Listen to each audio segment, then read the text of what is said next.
บายแอปปลาเขาบายแอปปลาใส่มือนี่แหละใส่ผักอีตูใส่ผักซีใส่แบบนี้แล้วก็กินแบบนี้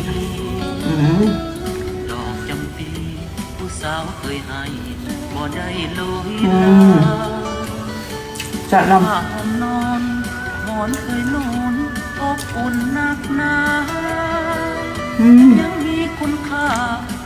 มันแบบใดกินแบบนั้นเนาะแซ่บน้ำไม่ไร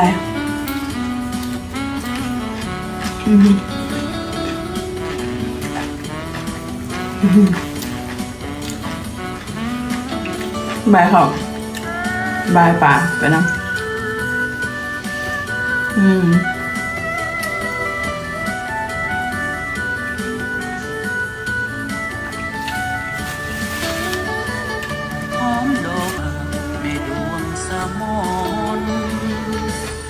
กับทิมผ่านสุบานไตดำของ